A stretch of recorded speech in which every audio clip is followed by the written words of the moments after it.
Hello everyone, welcome to Bidwan Academy. Let's start with an important date. Today is 26 October ଏବଂ ଆଜି ହେଉଛି national ପମ୍ପକିନ୍ day. ଆସନ୍ତୁ ଦେଖିବା ଦେଶ ବିଦେଶର 10ଟି ବଡ଼ ଖବର। ନମ୍ବର 1, ସେନାବାହିନୀ ଦ୍ୱାରା ବନ୍ଦା ହେଲେ ସୁଦାନର ପ୍ରଧାନମନ୍ତ୍ରୀ ଅବଦୁଲ୍ଲା ହମଡକ। ଉତ୍ତର ଆଫ୍ରିକୀୟ ଦେଶ ସୁଦାନର ପ୍ରଧାନମନ୍ତ୍ରୀଙ୍କୁ ସେନାବାହିନୀ ଦ୍ୱାରା ଗିରଫ କରାଯାଇଛି।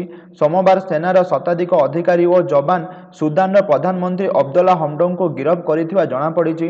ସୋମବାର ସକାଳେ ସାମରିକ ବାହିନୀ ତାଙ୍କ ଘରକୁ ଘେରିଯିବା ପରେ ସୁଦାନର ପ୍ରଧାନମନ୍ତ୍ରୀ ଅବଦୁଲ୍ଲା ହମଡକଙ୍କୁ ଗିରଫ କରାଯାଇଥିଲା।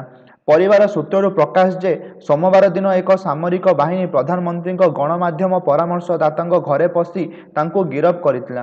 ଲୋକଙ୍କ ଦ୍ୱାରା ନିଯୁକ୍ତ ସରକାରଙ୍କୁ ଗାଦିଚ୍ୟୁତ କରିବା ପାଇଁ ଏଭଳି କରାଯାଉଥିବା ସୂଚନା ମିଳିଛି।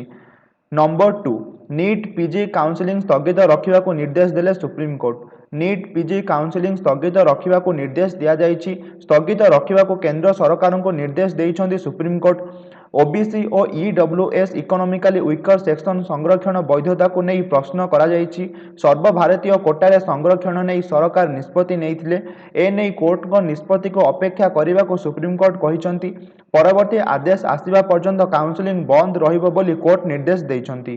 ନମ୍ବର 3, 3 ଓଡ଼ିଆ ଫିଲ୍ମକୁ ମିଳିଲା ଜାତୀୟ ଫିଲ୍ମ ପୁରସ୍କାର।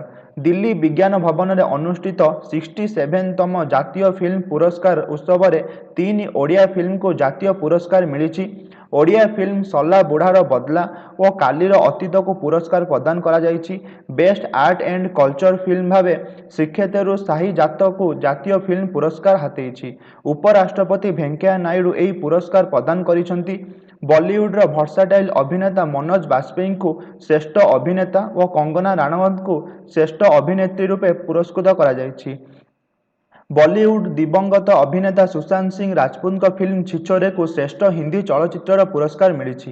ସେହିପରି ସାଉଥ ସୁପରଷ୍ଟାର ଧନୁଷଙ୍କୁ ମଧ୍ୟ ଶ୍ରେଷ୍ଠ ଅଭିନେତା ରୂପେ ଫିଲ୍ମ ଅସୁରନ ପାଇଁ ଜାତୀୟ ଫିଲ୍ମ ପୁରସ୍କାର ମିଳିଛି। ଶ୍ରେଷ୍ଠ ଫିଲ୍ମ ଓ ଅଭିନେତା ଓ ଅଭିନେତ୍ରୀମାନଙ୍କ ପାଇଁ ମାର୍ଚ୍ଚ 2021ରେ 67ତମ ଜାତୀୟ ଫିଲ୍ମ ପୁରସ୍କାର ଘୋଷଣା କରାଯାଇଥିଲା, କିନ୍ତୁ କରୋନା ମହାମାରୀ ହେତୁ ଏହି ପୁରସ୍କାର ବିତରଣ ଉତ୍ସବକୁ ସ୍ଥଗିତ ରଖାଯାଇଥିଲା। ନମ୍ବର 4, ନିର୍ବାଚନ ପୂର୍ବରୁ ରାଜ୍ୟବାସୀଙ୍କୁ 9 ମେଡିକାଲ କଲେଜ ଉପହାର। ଉତ୍ତରପ୍ରଦେଶରେ 2022 ଫେବୃଆରୀ ମାର୍ଚ୍ଚରେ ବିଧାନସଭା ନିର୍ବାଚନ ହେବାକୁ ଯାଉଛି। ଏହା ପୂର୍ବରୁ ପ୍ରଧାନମନ୍ତ୍ରୀ ନରେନ୍ଦ୍ର ମୋଦି ରାଜ୍ୟବାସୀଙ୍କୁ 9ଟି ମେଡିକାଲ କଲେଜର ଉପହାର ଦେଇଛନ୍ତି। ଏହାଦ୍ୱାରା ରାଜ୍ୟରେ ସାଧାରଣ ସ୍ୱାସ୍ଥ୍ୟ ସେବାର ବିକାଶ ହୋଇପାରିବ ବୋଲି ପ୍ରଧାନମନ୍ତ୍ରୀ ମୋଦି କହିଛନ୍ତି। ପ୍ରଧାନମନ୍ତ୍ରୀଙ୍କ ଦ୍ୱାରା ଲୋକାର୍ପିତ ହୋଇଥିବା ମେଡିକାଲ କଲେଜଗୁଡ଼ିକ ସିଦ୍ଧାର୍ଥନଗର, ଇଟାହ, ହରଦୋଇ, ପ୍ରତାପଗଡ଼, ଫତେପୁର, ଦେଓରିଆ, ଗାଜିପୁର, ମିର୍ଜାପୁର ଏବଂ ଜୁନପୁରରେ ରହିଛି। ମେଡିକାଲ କଲେଜ ସ୍ଥାପନ ଦ୍ୱାରା ରାଜ୍ୟର ସମସ୍ତଙ୍କୁ ନିଶ୍ଚିତ ସ୍ୱାସ୍ଥ୍ୟସେବା ମିଳିପାରିବ ବୋଲି ନରେନ୍ଦ୍ର ମୋଦି କହିଛନ୍ତି। ନମ୍ବର 5, ଦେଶ ଜିତିବା ପରେ ପୁଣି ବିବାଦୀୟ ମନ୍ତବ୍ୟ ଦେଲେ ପାକିସ୍ତାନର ଗୃହମନ୍ତ୍ରୀ। ଭାରତ ନାଁରେ ବିବାଦୀୟ ମନ୍ତବ୍ୟ ଦେଲେ ପାକିସ୍ତାନ ମନ୍ତ୍ରୀ। ପାକିସ୍ତାନ ମ୍ୟାଚ୍ ଜିତିବା ଖୁସିରେ ପାକିସ୍ତାନ ଗୃହମନ୍ତ୍ରୀ ଶେଖ୍ ରସିଦ ଭାରତ ନାଁରେ ବିବାଦୀୟ ବୟାନ ଦେଇଛନ୍ତି। କାଲି ମ୍ୟାଚ୍ରେ ପାକିସ୍ତାନଠାରୁ ଭାରତ ପରାସ୍ତ ହେବା ପରେ ଏକ ଭିଡିଓ ଜାରି କରି ପାକିସ୍ତାନ ମନ୍ତ୍ରୀ ନିଜ ଟିମ୍କୁ ଅଭିନନ୍ଦନ ଜଣାଇଛନ୍ତି। ତା ସହ ପାକିସ୍ତାନ ଜନତାଙ୍କ ଉଦ୍ଦେଶ୍ୟରେ ବାର୍ତ୍ତା ଦେଇଛନ୍ତି।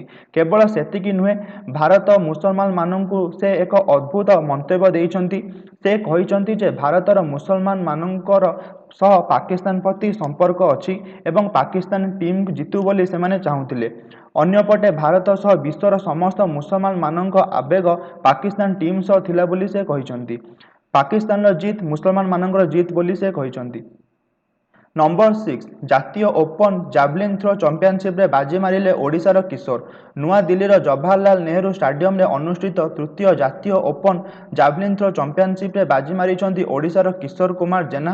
କିଶୋରଙ୍କ ଏହା ପ୍ରଥମ ଜାତୀୟ ଟାଇଟଲ। ସେ 74.26 ମିଟର ଦୂରତାକୁ ଜାଭଲିନ୍ ଫିଙ୍ଗି ସେ ସ୍ୱର୍ଣ୍ଣ ପଦକ ହାସଲ କରିଥିଲେ।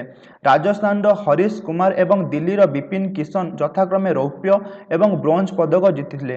ପୂର୍ବରୁ 68ତମ ଓଡ଼ିଶା ସିନିୟର ଆଥଲେଟିକ୍ସ ଚମ୍ପିଆନସିପ୍ରେ କିଶୋର 76.41 ମିଟର ଦୂରତାକୁ ଜାଭଲିନ୍ ଫିଙ୍ଗି ରାଜ୍ୟ ରେକର୍ଡ ଭଙ୍ଗ କରିଥିଲେ। ନମ୍ବର 7, ବିଏସ୍ଏଫ୍ର ସୀମା ବୃଦ୍ଧିକୁ ବିରୋଧ କଲେ ପଞ୍ଜାବ ମୁଖ୍ୟମନ୍ତ୍ରୀ, ସ୍ୱର ମିଳାଇଲେ ସିଧୁ। ପଞ୍ଜାବରେ ସୀମା ସୁରକ୍ଷା ବଳ ବିଏସ୍ଏଫ୍ର ପରିସୀମା ବୃଦ୍ଧି କରାଯାଇଥିବାରୁ କେନ୍ଦ୍ରକୁ କଡ଼ା ସମାଲୋଚନା କରିଛନ୍ତି ପଞ୍ଜାବ ମୁଖ୍ୟମନ୍ତ୍ରୀ ଚରଣଜିତ ସିଂ ଚନ୍ନି। तांको सह पंजाब कांग्रेस मुख्य नवजोत सिंह सिद्धू मध्य स्वर मिलाइछन्ति। केंद्र सरकार को टार्गेट करी चरणजीत सिंह कहिछन्ति जे एहा हेउछि संघीय व्यवस्था उपर आक्रमण। सेहीपरि सिद्धू मध्य समान अभियोग आनी देशर संघीय व्यवस्था को दुर्बल करा जाउछि बोली अभियोग आनिछन्ति। नंबर 8 सीमांत रे आक्रमणर कड़ा जवाब देवाकू पीएलए को पूर्ण क्षमता देला चीन। भारत सहित सीमा विवाद लगी रही बेले सीमांत रे कौनसी प्रकार आक्रमणर कड़ा पाल्टा जवाब देवाकू चीन ताहार सैन्य बाहिनी को पूर्ण क्षमता प्रदान करिछि। ए संक्रांत रे चीन एक नुआ आईन को अनुमोदन करिछि। एथि सहित एही नुआ आईन रे सीमांत अंचल रे सड़क रेलपथ विमान बंदर भली भित्तिभूमिर विकास तथा अर्थनैतिक कार्यकलाप वृद्धि विषय मध्य उल्लेख रही। चीन रो एही नुआ आईन दुई देश मध्य सीमा विवाद को अधिक जटिल करिवार आशंका करा जाउछि। 2022 जनवरी 1 तारिख रु एही नुआ आईन कार्यकारी हेबो। नंबर 9 आईपीएल 2022 रे दुईटी टीम अहमदाबाद और लखनऊ। बेस किछि दिन धरी आईपीएल 2022 रे दुईटी नुआ टीम खेलिबा नै चर्चा जोर धरितिला। शेषरे समस्त कल्पना जल्पनार अंत घटिछि। आईपीएल रे दुईटी नुआ टीम भाबरे अहमदाबाद एवं लखनऊ फ्रांचाइज सामिल होइछन्ति। आसंता आईपीएल सीजन रे मैदान को ओल्लाइबे अहमदाबाद और Lucknow team. Team Ahmedabad franchise को सीबीसी कैपिटल ग्रुप 5600 कोटी टंका किणिछि। अन्यपटे 7090 कोटी टंका मूल्य रे लखनऊ टीम रो मालिकाना हासिल करिछि RP Singh Sanjiv Goenka group. Dubai रे होइथिबा नीलामी रे आदानी ग्रुप, टोरेंट एवं मानचेस्टर यूनाइटेड मध्य भाग नैथिले। नंबर 10 आसुची लानिना प्रबल थराइब। एथर समग्र देश को थराइब लानिना। लानिना प्रभाव में शीतर प्रकोप अधिक रहिब। कुहा जाउछि उत्तर भारत में जनवरी रु फेब्रुआरी मध्य सर्वनिम्न तापमात्रा 3 डिग्री रहिब।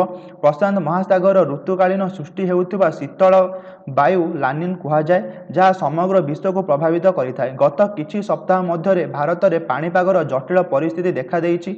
विशेषकर समुद्र उत्ताप वृद्धि, विलंबित मौसुमी प्रत्याहार कारण पाणीपाग अनियमितता परिवर्तन होई एभली परिस्थिति उपजिथिबा पाणीपाग विभाग पक्षरु कहा जायछि। आसंतु देखिबा किछि question. Question number 1 Kazakhstan new capital name कोन? आंसर होछि Nur Sultan. Question number 2 FATF रो प्रीवियस चेयरमैन किए थिले एवं एबे किए चेयरमैन अछंती? एफएटीएफ जाको कहा जाय फाइनेंशियल एक्शन टास्क फोर्स, जे कि anti terrorist funding, anti money laundering funding ऊपर काम करे। आ जे कि रिसेंटली पाकिस्तान को ग्रे लिस्ट रे रखिछि। ग्रे लिस्ट रखिया माने पाकिस्तान को कौन से प्रकार आर्थिक सहायता मिलिबो नाही। सो आंसर होछि एफएटीएफ रो प्रीवियस चेयरमैन किए थिले से होचंती जियान मिन लिउ। आ एबे जे चेयरमैन अछंती से होचंती मार्कस प्लेयर। क्वेश्चन नंबर 3 राष्ट्रीय माध्यमिक शिक्षा अभियान आरएमएसए केबे लॉन्च होइतिला? आरएमएसए राष्ट्रीय माध्यमिक शिक्षा अभियान 2009 और 2010 रे launch होइतिला।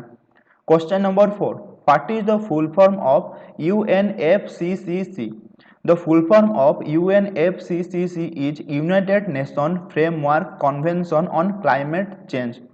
Question number 5 where is the Statue of Peace located? Statue of Peace कोठी अछि? आंसर होछि राजस्थान रो पाली सिटी रे अछि। स्टैच्यू ऑफ पीस जे कि जैन आचार्य श्री विजय वल्लभ सुरेश्वर जी महाराज को डेडिकेट करा जायछि। आउ तुम क्वेश्चन होची स्टैच्यू ऑफ यूनिटी जे कि सरदार वल्लभ भाई को स्टैच्यू होईची सेटा को स्टेट रे अछि? Please comment below. So hope you enjoyed this video. Thank you for watching. Stay healthy and keep learning.